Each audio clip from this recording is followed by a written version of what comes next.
ठीक है, तो मैं आज से आप लोगों का थर्ड यूनिट स्टार्ट करता हूँ। थर्ड यूनिट आपका प्रोपोगेशन ऑफ रडार वेव्स है। ठीक है, तो आपका यूनिट 3 जो कहता है propagation of radar waves. Propagation of radar waves, देखो चैप्टर का नाम सुनते साथ आपको समझ में क्या आना चाहिए कि जो रडार के वेव्स हैं उसको प्रोपोगेट कैसे कराया जाए, ये इस पूरे चैप्टर में बात होगा। तो अपन एक काम करते हैं, इसका पहले तो कोई भी सब पढ़ते हैं तो उसका पहले अपन सिलेबस देखते हैं कि उस यूनिट में क्या क्या है। तो उसमें आपको पढ़ना क्या क्या है। सबसे पहले आपको पढ़ना है फॉरवर्ड स्कैटरिंग, ठीक है, फ्रॉम फ्लैट अर्थ। इस टॉपिक का नाम समझने से आपको समझ में आ जाना चाहिए कि अर्थ जब फ्लैट रहेगा तो फॉरवर्ड स्कैटरिंग कैसे होगा। ठीक है, दूसरा आपका है scattering from round earth. Actual में जो हमारा अर्थ है वो राउंड अर्थ है, राउंड शेप में है, तो राउंड अर्थ में स्कैटरिंग कैसे होगा उसको हम लोग देखेंगे। उसके बाद हम लोग थर्ड में आते हैं,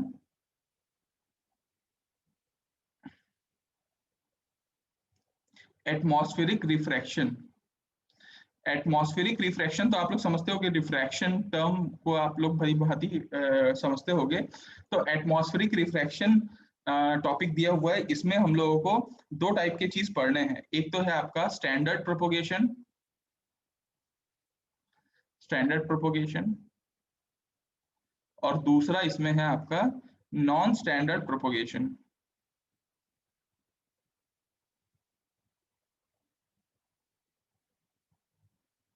ओके, इसके बाद चौथा टॉपिक है डाइफ्रैक्शन। डाइफ्रैक्शन भी आप लोग कभी ना कभी फिजिक्स में पढ़े होंगे, उसको अपन फिर से यहाँ पे देखेंगे डाइफ्रैक्शन। उसके बाद नेक्स्ट टॉपिक की तरफ जाएं तो आपका है एटीन्यूएशन। अगर जो रडार वेव्स हैं उसको जब वो ट्रैवल करता है तो उसमें एटीन्यूएशन होता है। तो attenuation by atmospheric gases, atmospheric gases की वजह से अगर एटीन्यूएशन होता है तो उसको अपन को कंसीडर करना होगा। उसके बाद अपन छठवें टॉपिक में आएंगे, उसमें ये है कि जो आपका रडार वेव है उसमें कुछ नॉइस आते हैं, तो वो नॉइस किस किस टाइप के होते हैं, या तो एक्सटर्नल नॉइस आएगा, एक्सटर्नल और इंटरनल नॉइस। तो ये दोनों टाइप के नॉइस हम लोग इसमें देखने वाले हैं। और लास्ट टॉपिक है अदर प्रोपोगेशन इफेक्ट, जो इसके ये सबसे अलावा जो कुछ प्रोपोगेशन इफेक्ट हैं उनको हम लोगों को इस टॉपिक में देखना है। ठीक है, ये हमारा टोटल का थर्ड यूनिट का सिलेबस है जिसमें आपको 7 टॉपिक हैं। सातों टॉपिक में आप अगर मैपिंग करने जाएंगे कि किस एरिया से ज्यादा क्वेश्चन पूछे जाते हैं तो आपको ये टॉपिक अच्छे से कवर अप करना है, क्योंकि ये पिछले 5 बार में ये टॉपिक 4 बार क्वेश्चन पूछ चुका है। ठीक है, तो ये इतना इंपॉर्टेंट टॉपिक है फॉरवर्ड स्कैटरिंग जो आज हम लोग देखने वाले हैं। इसके बाद स्कैटरिंग फ्रॉम राउंड अर्थ, ये एक ही बार क्वेश्चन पूछा हुआ है। इसके बाद अगर आप एटीन्यूएशन बाय एटमॉस्फेरिक गैसेस की तरफ आए तो एटीन्यूएशन बाय एटमॉस्फेरिक गैसेस ये भी 2 बार क्वेश्चन पूछा हुआ है, लेकिन इसमें आपका एक्सटर्नल जो नॉइस फैक्टर है यहाँ पे इस पे लगातार 3 बार क्वेश्चन पूछा जा चुका है, और अदर प्रोपोगेशन इफेक्ट पे भी एक बार क्वेश्चन पूछा हुआ है। ठीक है, तो ऑलमोस्ट ये सारे चीजें हैं जिसमें से क्वेश्चन आपके आते ही आते हैं। तो इतना ये वाला पोर्शन अभी तक ये करते हैं। आज का हम लोगों का फर्स्ट टॉपिक वो है आपका फर्स्ट टॉपिक है forward scattering from a flat earth, flat earth. ठीक है, ये टॉपिक का नाम है, very very very very important topic है। अब इसके बारे में अपन देखते हैं कि ये है क्या। देखो, अपन जानते हैं कि अर्थ राउंड है, लेकिन अगर अपन एक डिस्टेंस तक देखें तो अभी ये कंसीडर करने को बोल रहा है कि जब आपका अर्थ फ्लैट सरफेस होता है, आपका अर्थ फ्लैट सरफेस है, और लेट सपोज कि आप यहाँ पे एक एंटीना लगा के रखे हो। ठीक है, ये इसका ये एंटीना है, ये आपका एंटीना, और इसका जो हाइट है वो हाइट आपका h ए है, ये ए वाला पोर्शन है, यहाँ पे हाइट इसका एच ए है।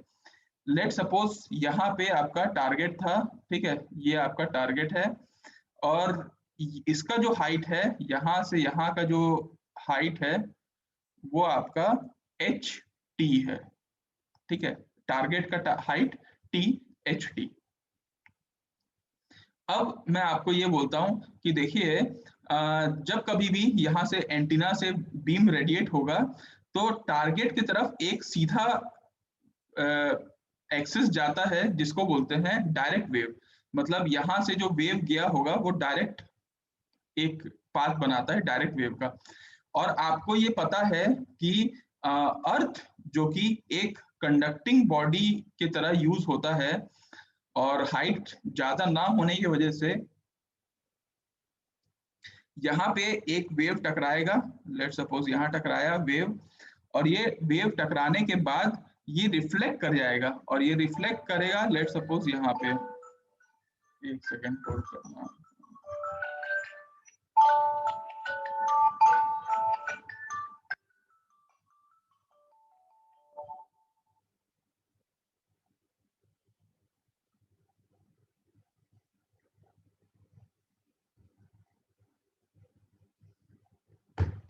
ठीक है।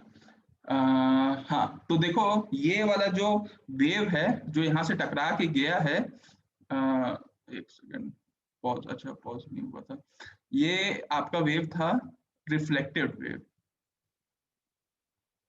आपको ये समझ में आ रहा होगा कि एंटीना से टारगेट की तरफ एक वेव गया जो कि डायरेक्ट वेव कहला रहा है, और अर्थ से जो टकरा के वेव गया that is called reflected wave.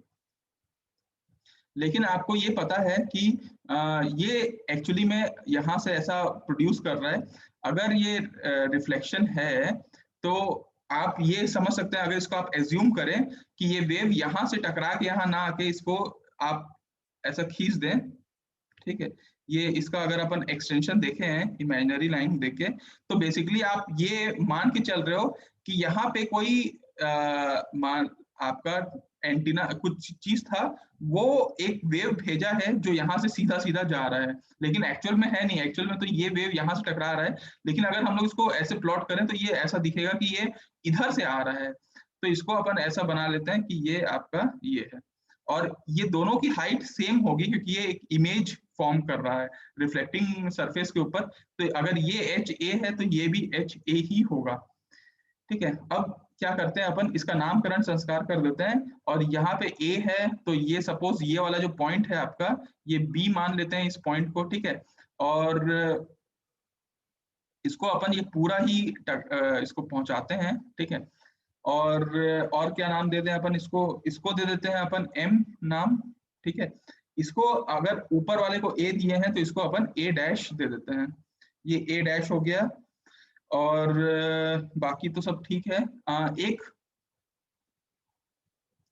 यहां से इस पॉइंट से लेके इस पॉइंट का जो डिस्टेंस है आपका, ठीक है, इसको हम लोग थोड़ा कम कर देते हैं। ये जो पॉइंट है यहाँ पे, इस पॉइंट का जो डिस्टेंस है, इस डिस्टेंस को अपन डी मान लेते हैं। ये डी डिस्टेंस के अपार यहाँ पे एक दूसरे से रेंज कर रहे हैं। अच्छा, यहाँ तक अभी तक तो ठीक है। आगे बढ़ते हैं, आपको ये समझ में आ रहा होगा ये डायग्राम, ठीक है। तो हम लोग अभी इसको अगर मैं ऐसे फर्स्ट शब्दों में लिखूं तो ये है कि इनिशियली हम लोग एक एज्यूम कर रहे हैं कि आपका जो सरफेस है, सरफेस वो कैसा है, वो बिल्कुल प्लेन है, ठीक है, वो बिल्कुल स्मूथ है, और बिल्कुल perfectly perfectly reflecting flat earth है, ठीक है। ये अभी अपन एज्यूम कर रहे हैं। अब आगे देखते हैं कि अगर आप ये देखो कि रडार एंटीना से, जो आपका रडार एंटीना था, रडार एंटीना, इससे रेडिएट हो रहा है कोई एनर्जी, क्योंकि आपका यहाँ से आप रेडिएट कर रहे हो, तो इससे रेडिएट हो रहा है दो टाइप के एनर्जी, या फिर आप बोल सकते हो कि energy radiated by radar antenna जो टारगेट को रिसीव हो रहा है, ठीक है। रडार एंटीना रेडिएट और ये रिसीव्ड बाय टारगेट, ठीक है, तो आपको ये समझ में आ रहा होगा कि ठीक है भैया, रडार एंटीना तो भेजा है, लेकिन जब रिसीव हो रहा है तो वो दो जगह से रिसीव हो रहा है। टारगेट में जो रिसीव होता है वो दो रिसीव होता है, एक डायरेक्ट पाथ से रिसीव होता है, जो हम लोग यहाँ पे अगर आप देखोगे तो ए और बी वाला जो पाथ है वो डायरेक्ट पाथ है। तो ये इस पाथ से एंटीना में टारगेट में रिसीव हो रहा है एनर्जी। और दूसरा है आपका जो फॉरवर्ड स्कैटरिंग तो हुआ ही है, फॉरवर्ड स्कैटर रिफ्लेक्शन पाथ। ठीक है, फॉरवर्ड, जब अपन फॉरवर्ड स्कैटरिंग किए तो रिफ्लेक्शन का एक पाथ मिला अपन को, और वो पाथ आपका ए एम बी कहलाएगा। देखो यहाँ पे आप अगर आप देखोगे तो ये ए से एम, एम से बी, ये जो पाथ है ये आपका फॉरवर्ड स्कैटर्ड रिफ्लेक्टेड पाथ है, और ए बी है आपका डायरेक्ट पाथ। तो आपको ये समझ में आ जाएगा कि टारगेट में दो टाइप का एनर्जी रिसीव हो रहा है।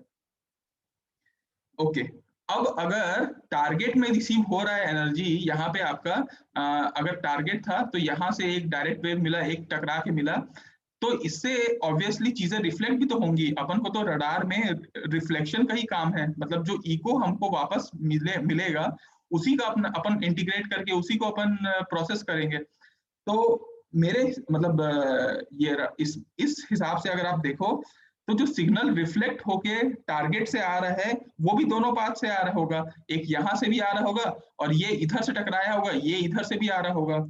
तो जो ए से बी की तरफ जो जा रहा है वो भी दो पाथ से जा रहा है, और जब वापस आता है इको तो भी दो पाथ से टकरा के आता है। ठीक है, अब हम लोग ये देखना चाहते हैं कि जो रिजल्टेंट इको सिग्नल होगा, रिजल्टेंट इको सिग्नल बोलने से आपको समझ में आ जाना चाहिए कि हम लोग अभी अपने एंटीना में रिसीविंग एंटीना के पास पहुंच चुके हैं, और रिसीविंग एंटीना में अलग अलग जगह से इको सिग्नल आ रहा है। तो जो रिजल्टेंट इको सिग्नल होगा उसका मैग्नीट्यूड, और उसका जो फेस है वो बड़े ध्यान की चीज है। ठीक है, अब तो बेसिकली आपका जो रिजल्टेंट एक इको सिग्नल है उसका आपको मैग्नीट्यूड निकालना है, और वो जो फेस, जो जिस फेस से आपने भेजा है सिग्नल को और जो फेस से आपको रिसीव हो रहा है, उन दोनों में क्या अंतर है उस चीज को निकालना है। तो इसको मैं फेस ना लिख के रिलेटिव फेस लिखूंगा तो भी आपको समझ में आ जाना चाहिए कि रिलेटिव मतलब एक दूसरे के रिलेशन में मैंने किस फेस से भेजा और किस फेस से रिसीव हो रहा है। तो बेसिकली हमको रिजल्टेंट इको सिग्नल का ये दो चीज चाहिए, और ये कब चाहिए, जब आपका सरफेस फ्लैट हो, बढ़िया दो जगह से टकरा के आ रहा होगा तब। तो अब मैं आपको यहाँ पे एक फील्ड स्ट्रेंथ का फॉर्मूला बोलना चाहूंगा कि फील्ड स्ट्रेंथ मतलब आपका जो इलेक्ट्रोमैग्नेटिक वेव है वो एक फील्ड बना रहा होगा। मतलब बेसिकली अगर आप इको, रिजल्टेंट इको आप देखेंगे तो वो है तो इलेक्ट्रोमैग्नेटिक वेव, एक ईएम फील्ड है, तो फील्ड का कोई स्ट्रेंथ होगा। स्ट्रेंथ आपको पता है वोल्ट पर मीटर होता है आपका, जैसे इंटेंसिटी वगैरह कुछ निकालना है तो फील्ड स्ट्रेंथ अपन निकालते हैं। इसको मैं ईटा के टर्म्स में अभी लिख रहा हूँ। ठीक है, तो इसका मैं आपको एक फॉर्मूला बताता हूँ कि फील्ड स्ट्रेंथ कैसे निकालेंगे। फील्ड स्ट्रेंथ अपन निकालेंगे कि field strength at target in presence of earth surface, और divided by field strength at target in free space. आपको फ्री स्पेस समझ में आता होगा ना कि फ्री स्पेस कैसा है, जब वेलोसिटी जो ईएम वेव है, ईएम वेव वो किस स्पीड से जाता है, अगर मैं पूछूं आप लोगों को। हाँ, मैं यही बोलना चाह रहा था कि फ्री स्पेस पे जो इलेक्ट्रोमैग्नेटिक वेव का स्पीड होता है वो बहुत हाई होता है, और 3 × 10⁸ मीटर पर सेकेंड। लेकिन अगर वो किसी मीडियम में जाता है तो उसकी स्पीड कम हो जाती है डिपेंडिंग अपॉन ईटा। अब मैं यहाँ पे आपको क्या बोलना चाह रहा हूँ कि देखो यहाँ पे अपन को फील्ड स्ट्रेंथ निकालना है, क्योंकि हमको सिग्नल इको सिग्नल का रिजल्ट निकालना है। तो हम लोग पहले देख रहे हैं कि भैया फील्ड स्ट्रेंथ वहां से कितना टकराया होगा, मतलब टारगेट से और फिर आया होगा। तो टारगेट में अपन बोल रहे हैं कि field strength at target, target में क्या फील्ड स्ट्रेंथ था in the presence of earth surface. Earth surface के प्रेजेंस में क्यों करवा रहा हूँ, क्योंकि आप जानते हो अर्थ सरफेस एक रिफ्लेक्टिंग बॉडी होता है। इसलिए अर्थ सरफेस के प्रेजेंस में टारगेट पे कितना फील्ड स्ट्रेंथ है वो divided by field strength eight in free space, मतलब फ्री स्पेस में कितना होता है फील्ड स्ट्रेंथ, वो आप रेफरेंस के लिए ले लो नीचे में और डिवाइड और ऊपर में ले लो जो अर्थ सरफेस के प्रेजेंस में कितना हो रहा है, तब तो आपका टोटल फील्ड स्ट्रेंथ आपका वोल्ट पर मीटर में निकल आएगा। तो ये एक नॉर्मल चीज मैं जो आपको बताना चाह रहा था। इसके बाद मैं आपको दूसरा चीज ये बताना चाह रहा हूँ कि कोई भी सरफेस में, मान लीजिए ये एक आपका सरफेस है, इससे जब वेव टकराते हैं तो डिपेंडिंग अपॉन इसका रिफ्लेक्शन कोफिशिएंट हो सकता है ये 60% रिफ्लेक्शन कोफिशिएंट, मतलब 60% सॉरी आपका रिफ्लेक्ट कर दे रहा है, बाकी थोड़ा थोड़ा ये जाने दे रहा है। हो सकता है ये पूरा का पूरा रिफ्लेक्ट कर दे रहा होगा। तो बेसिकली आपका जो रिफ्लेक्शन होता है वो रिफ्लेक्शन कोफिशिएंट पे डिपेंडेंट होता है। और रिफ्लेक्शन कोफिशिएंट का अपन टाउ ऐसा सिंबल से लिखते हैं, टाउ से, और उसका फॉर्मूला होता है rho e to the power minus psi R. ठीक है, ये आपका फॉर्मूला होता है कभी भी कोई भी सरफेस से सिग्नल रिफ्लेक्ट कर रहा होता है। तो ये रो क्या है, ये रो बोलता है चेंज इन एम्पलीट्यूड, मतलब आपका कितना एम्पलीट्यूड चेंज हुआ है। ठीक है, और दूसरा अगर आपका साई आर अगर आप देखो तो फेस में कितना शिफ्ट हुआ है, फेस शिफ्ट, मतलब बेसिकली अगर कोई भी वेव यहाँ से आएगा तो उसके एम्पलीट्यूड में कितने बदलाव आए हैं रिफ्लेक्शन के बाद, और उसमें उसके फेस में कितना बदलाव आया है, इस चीज को नापने के लिए रिफ्लेक्शन कोफिशिएंट बनाया गया है और वो ये फॉर्मूला दर्शाता है। अब अगर मैं आपको ये बोलूं कि मेरा जो सरफेस है वो परफेक्टली कंडक्टिंग है, जो आपका अर्थ सरफेस है वो परफेक्टली कंडक्टिंग अर्थ सरफेस है, अपन फर्स्ट में एज्यूम यही माने है ना कि परफेक्टली कंडक्टिंग अर्थ सरफेस है।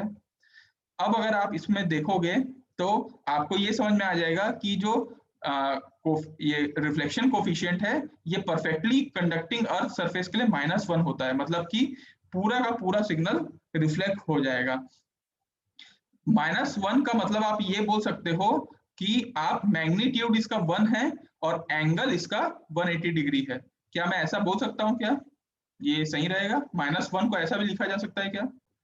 ठीक है, तो इसको अगर 180 डिग्री ना लिख के मैं सिर्फ पाई रेडियन लिखूं तो भी आपको शायद चल जाएगा कि बेसिकली मैं अभी तक आपको ये समझाना चाह रहा था कि आपका जो वेव है, wave perfectly conducting earth surface से टकरा के अंदर, अर्थ के अंदर ना जाने के बजाय वो रिफ्लेक्ट करना शुरू करेगा। और कितना, अगर परफेक्टली कंडक्टिंग अर्थ सरफेस है तो कितना रिफ्लेक्ट करेगा? मैक्सिमम -1 भी रिफ्लेक्ट कर सकता है। -1 को अपन बोलते हैं मैग्नीट्यूड इसका 1 है, मतलब पूरा का पूरा सिग्नल रिफ्लेक्ट कर रहा है, एक भी एम्पलीट्यूड उसमें कम नहीं हो रहा है, और उसका जो फेस है वो 180 डिग्री शिफ्ट हो जा रहा है।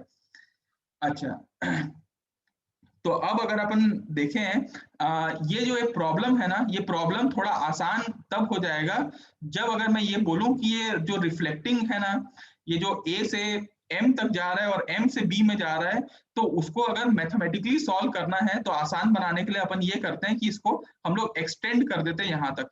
तो अपन ये मानते हैं कि ए से सिग्नल नहीं आ रहा है, सिग्नल ए डैश से आ रहा है और डायरेक्ट पाथ बना के अभी बी तक जा रहा है, तो हमारा मैथमेटिक्स थोड़ा आसान हो जाएगा।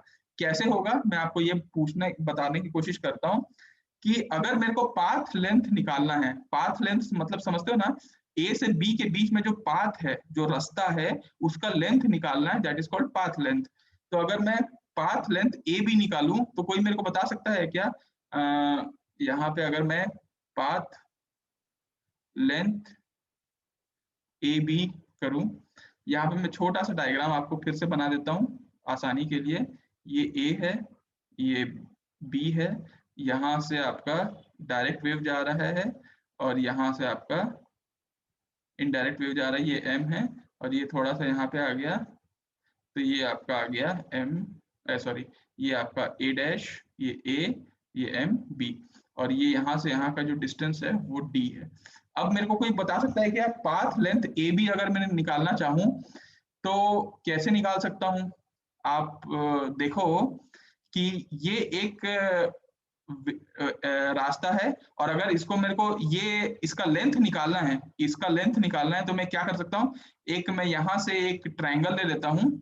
ये ट्रायंगल का अगर मैं बेस निकाल दिया और इसका ये वाला हाइट निकाल दिया तो ऑब्वियसली पाइथागोरस थ्योरम से मैं इसको निकाल सकता हूँ। तो कोई मेरे को बता सकता है क्या? देखो ये वाला जो ए का हाइट है वो आपका एच ए है और ये टोटल जो हाइट है ये आपका टारगेट का हाइट वो एच टी है। अब मेरे को बस इतना बता दो कि पाथ लेंथ पाइथागोरस थ्योरम से कितना होगा। आप लोग सही बोले, ये आपका पाथ लेंथ आ गया। अब इसको हम लोग थोड़ा मैथमेटिकली सॉल्व कर लेते हैं। तो इसको अगर आप ऐसे लिखें कि अगर आप डी को बाहर ले जाना चाहें तो आप ऐसा ले जा सकते हो 1 plus H T minus H A by D का होल स्क्वायर। अगर आप ध्यान से देखें तो डी को बस मैं बाहर लिख गया हूँ और सिंपल तरीके से किया हूँ।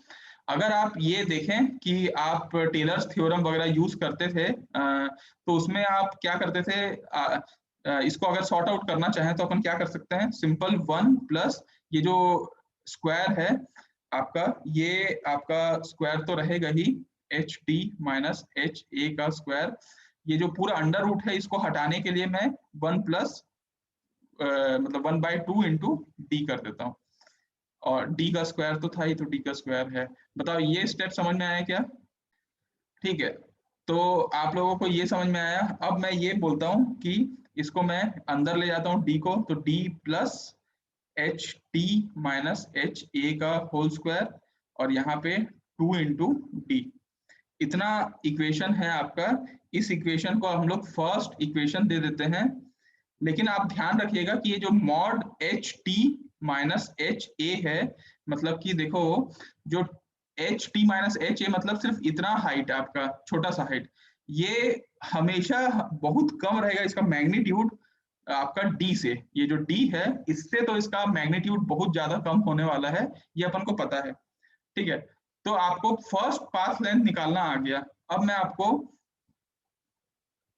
आपको सेकेंड पाथ लेंथ के लिए पूछता हूँ। पाथ लेंथ आपको फिर से मैं एक डायग्राम यहीं पे बना देता हूँ। ये आपका ए है, ठीक है, इसका डिस्टेंस एच ए है और ये आपका टारगेट है, ये आपका ठीक है ए पॉइंट, ये बी पॉइंट और यहाँ से टकरा के जा रहा है और ये है आपका एम पॉइंट। ये आपका मान लो ये आया है यहाँ पे, ये है आपका ए डैश। ठीक है, अब मैं आपको ये बोलना चाह रहा हूँ कि ठीक है, आपका एक पाथ लेंथ आपने निकाल दिया कि ए से बी जब जाएगा तो क्या उसका लेंथ होगा। अब आपको ये चाहिए कि आप बेसिकली निकालना चाहते हो ए एम बी, लेकिन ए एम बी निकालने के बजाय आप इसको इक्विवेलेंट स्ट्रेट लाइन मानोगे और पाथ लेंथ निकालना चाहो ए डैश एम बी का, तो आप लोग निकाल सकते हैं क्या?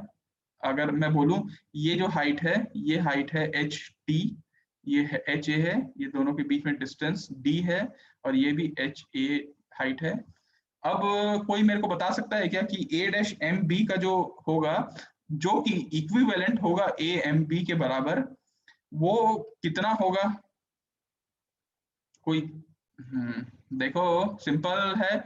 आपका यहाँ पे बेस है, बेस आपका कितना है, डी डिस्टेंस है तो डी का स्क्वायर प्लस आपका हाइट कितना डिस्टेंस है, तो यहाँ से यहाँ तक का जो हाइट है वो एच टी है और यहाँ से यहाँ तक का हाइट यहाँ पे एच ए है, तो आप यहाँ पे H T plus H A का होल स्क्वायर लिख सकते हो। इसमें क्या बड़ी बात थी।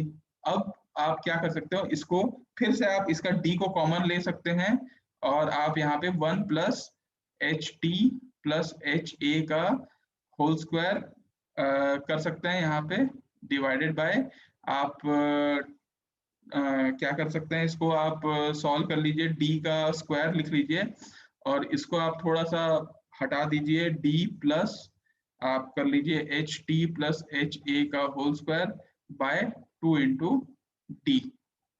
जब ये डी अंदर आ जाएगा तो उस हिसाब से यहाँ पे आ जाएगा, जहाँ पे आपको ये इक्वेशन नंबर 2 मानेंगे।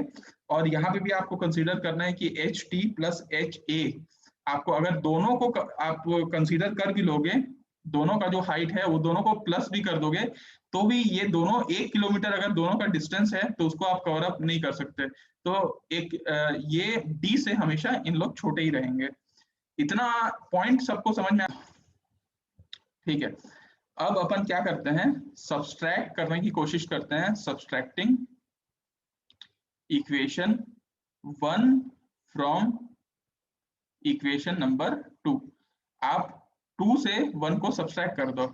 हाँ, तो आपका ये जो इक्वेशन है d plus H T plus H A का whole square divided by 2d, इसको अगर आप इक्वेशन नंबर 1 से सब्सट्रैक्ट करोगे, मतलब आप समझ रहे हो ना, d plus H T plus H A का होल स्क्वायर बाय 2d, ये इक्वेशन को आप माइनस करोगे d, ठीक है, यहाँ आप इसको देख सकते हो d plus H T minus H A का होल स्क्वायर बाय 2d, इसको अगर आप माइनस करते हो तो आपका आंसर आता है almost 2 into H A H T by R, या आर आप ये डी बोल लो, या इसको अगर आप आर भी बोलोगे तो भी चल जाएगा, क्योंकि जो हम दोनों डिस्टेंस ले रहे हैं वो डी बोल लो या उसको आर बोल लो, एक ही है, क्योंकि आपका जो बुक है ना स्कॉलनिक की बुक, उसमें वो आर आर लेके चला हुआ है, इसलिए अभी मैं आपको यहाँ पे D is equivalent to R आप मान के चलो, ठीक है।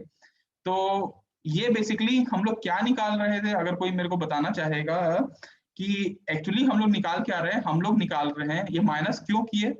मैं माइनस इसलिए किया क्योंकि मैं ये देखना चाह रहा हूं कि अगर ए से बी तक डायरेक्ट पाथ में जो लेंथ है, इन लोगों की पाथ लेंथ है, और ये जो इनडायरेक्ट पाथ में जो पाथ लेंथ है, उन दोनों को अगर मैं माइनस करूंगा आपस में, तो बेसिकली पाथ का डिफरेंस मेरे को पता चल जाएगा। मतलब कि आप एक ऐसे बोल लो कि अगर मैं शॉर्टकट से जाऊंगा तो मेरे को 2 किलोमीटर लगेगा, और मैं लॉन्ग कट से जाऊंगा तो मेरे को 5 किलोमीटर लगेगा, तो मेरे को रास्ता कितना बच रहा है, मेरा जो डिफरेंस कितना है दोनों में, 5 किलोमीटर माइनस 2 किलोमीटर।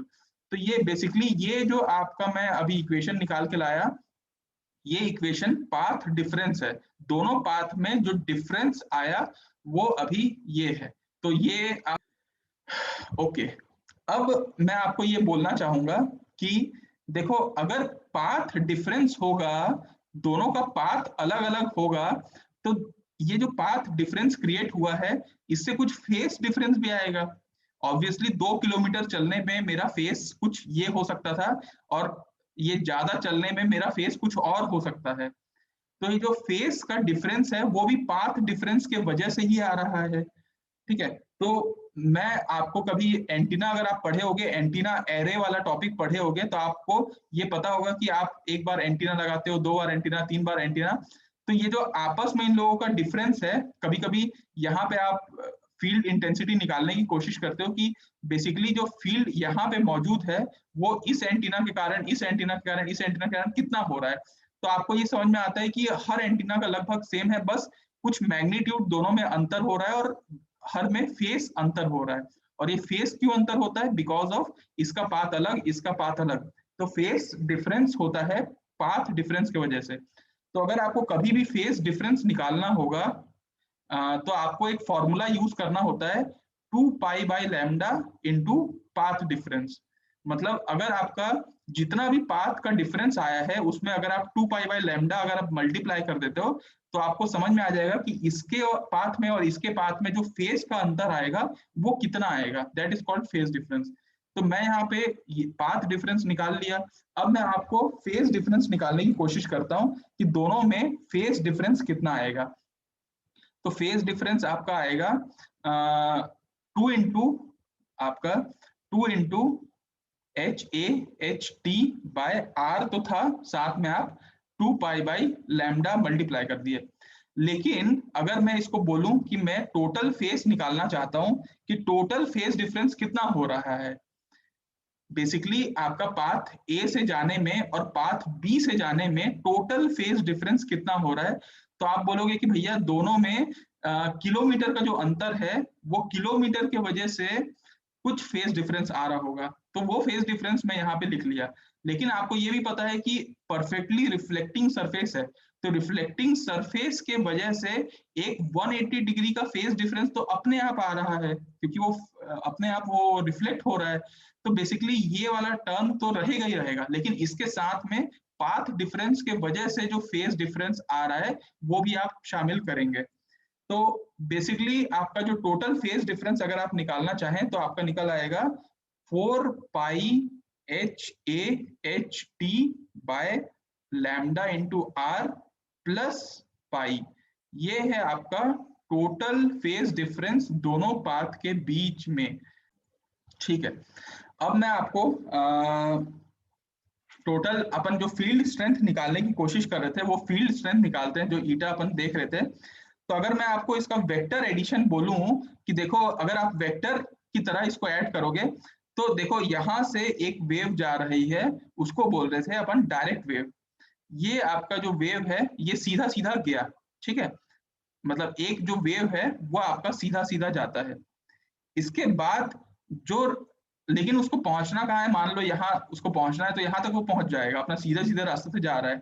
लेकिन यहाँ से अगर आपका एक वेव है जो रिफ्लेक्टेड वेव है, रिफ्लेक्टेड वेव डायरेक्ट तो जाएगा नहीं, ये कोई एंगल बना के उसके वहां तक पहुंचेगा। तो वो बेसिकली यहाँ पे अगर आपने यहाँ पे एक एंगल को ऐड कर दिया, दैट इज कॉल्ड, ये आपका रिफ्लेक्टेड वेव कहलाएगा, रिफ्लेक्टेड वेव।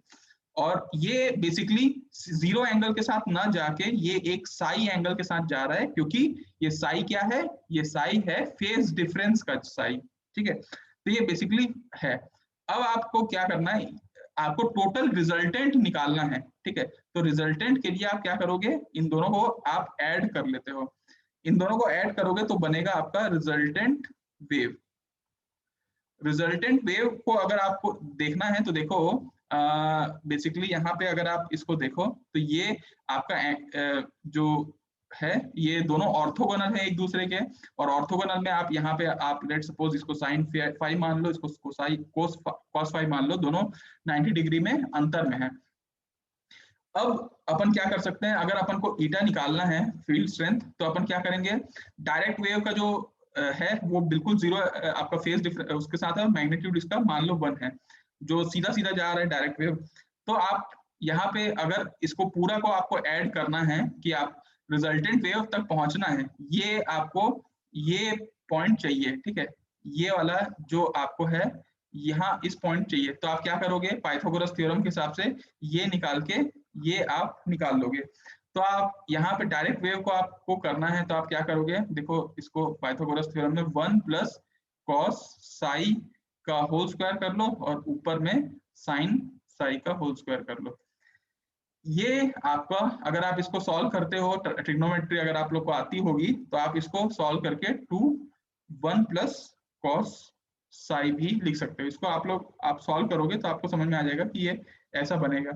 इसके बाद अगर आपको सिग्नल पावर डेंसिटी चाहिए, देखो फील्ड स्ट्रेंथ है, फील्ड स्ट्रेंथ ई अपन बोलते हैं, एच बोलते हैं फील्ड स्ट्रेंथ। ये अगर आपको पावर चाहिए, ठीक है, मतलब अगर आपको सिग्नल की पावर डेंसिटी चाहिए, सिग्नल की पावर डेंसिटी, तो आपको स्ट्रेंथ का स्क्वायर करना पड़ता है। आप कभी भी देखोगे तो आप पावर क्या करते हो, E square by eta, eta square into H करते हो। तो आपको हमेशा जो भी आपका ईटा आता है उसका आप, या सिग्नल का जो स्ट्रेंथ है, स्ट्रेंथ का स्क्वायर करते हो तो आपको पावर डेंसिटी आ जाती है। तो आप इसका स्क्वायर कर सकते हो, तो स्क्वायर करोगे तो आपको क्या आ जाएगा, 1 प्लस कॉस साई। ठीक है, 1 प्लस कॉस साई आ गया, ये आपका ईटा स्क्वायर आ गया। अब आप क्या कर सकते हो, इसको साई की वैल्यू आप यहाँ पे रख सकते हो, तो 2 आप कर लो, 1 प्लस कॉस भी कर लो। साई की वैल्यू अभी आप लोगों को पता होगा कि मैंने ऊपर में यहाँ पे आपको लिखा है साई की value 4 pi H A H T by lambda R plus pi. तो आप यहाँ पे लिख लो 4 pi H A H T by lambda R plus pi. अच्छा, अगर आप कोई भी एंगल कॉस है उसमें अगर आप प्लस पाई करते हो तो क्या होता है, वो जस्ट माइनस साइन में कन्वर्ट हो जाता है। अगर आपको पता होगा ना कॉस क्या बोलते हैं अपन, थीटा प्लस पाई ऐसा कुछ करते हैं ना, ओमेगा टी प्लस पाई, मतलब कोई भी अगर आप एंगल है, मान लो देखो ये आपका है आपका साइन वेव, इसमें अगर आप 90 डिग्री इस तरफ शिफ्ट करते हो तो क्या होता है, ये बेसिकली आपका ऐसे मूव होना शुरू हो जाता है, और अगर 90 डिग्री इधर मूव करते हो तो बेसिकली यहाँ से आपका शुरू हो। तो अगर पाई मूव करते हो तो आप डायरेक्टली उसका माइनस साइन आप ले लेते हो, क्योंकि ये पाई मतलब 180 डिग्री, 180 डिग्री मतलब नेगेटिव साइन। तो आप यहाँ पे 1 माइनस कॉस आप लिख सकते हो 4 pi H A H T by lambda into R. ठीक है, ये आप कर सकते हैं। इसको अगर आप सॉल्व करने की कोशिश करें तो आपको 1 माइनस कॉस थीटा आप सॉल्व करने की कोशिश करें तो 2 इंटू साइन स्क्वायर थीटा आता है। तो आप इसको सॉल्व करके आंसर आता है 2 मल्टीप्लाई कर लेंगे तो sine square into theta by 2 करेंगे तो 2 pi H A H T by lambda into R. ये हो गया आपका ईटा स्क्वायर की वैल्यू, जो हम लोग ईटा स्क्वायर मतलब जो हम लोग सिग्नल पावर डेंसिटी की बात कर रहे हैं।